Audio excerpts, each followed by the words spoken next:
Isaiah chapter 40. Comfort, comfort my people, says your God. Speak tenderly to Jerusalem, and proclaim to her that her hard service has been completed, that her sin has been paid for, that she has received from the Lord's hand double for all her sins. A voice of one calling, in the wilderness prepare the way for the Lord, make straight in the desert a highway for our God. Every valley shall be raised up, every mountain and hill made low, the rough ground shall become level, the rugged places a plain. And the glory of the Lord will be revealed, and all people will see it together. For the mouth of the Lord has spoken. A voice says, cry out. And I said, what shall I cry?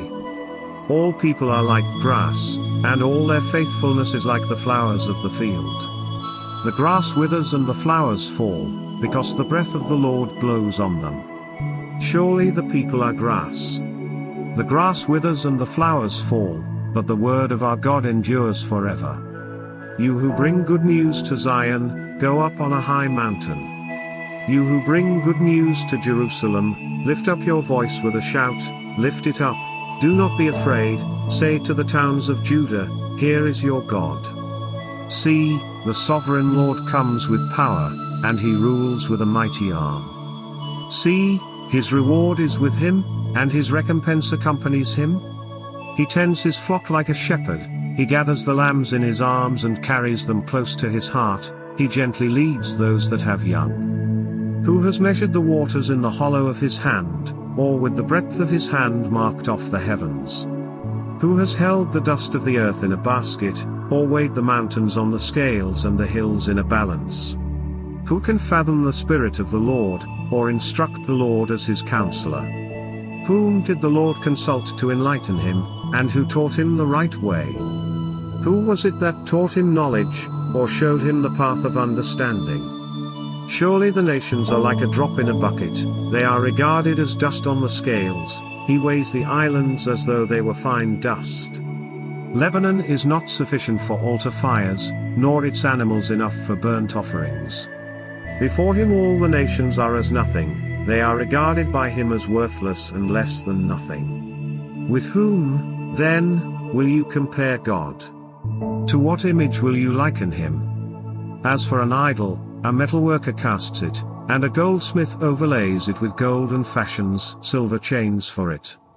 A person too poor to present such an offering selects wood that will not rot, they look for a skilled worker to set up an idol that will not topple. Do you not know? Have you not heard? Has it not been told you from the beginning? Have you not understood since the earth was founded? He sits enthroned above the circle of the earth, and its people are like grasshoppers. He stretches out the heavens like a canopy, and spreads them out like a tent to live in. He brings princes to naught and reduces the rulers of this world to nothing.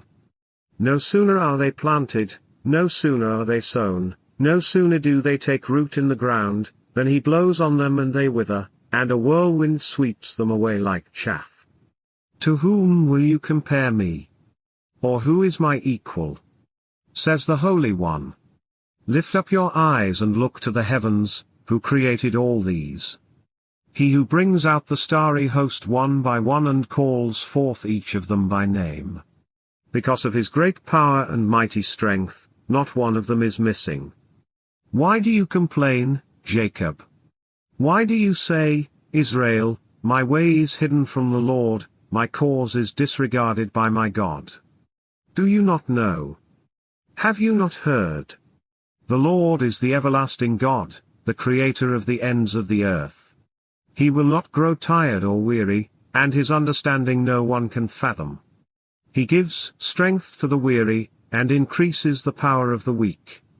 Even youths grow tired and weary, and young men stumble and fall, but those who hope in the Lord will renew their strength. They will soar on wings like eagles, they will run and not grow weary, they will walk and not be faint.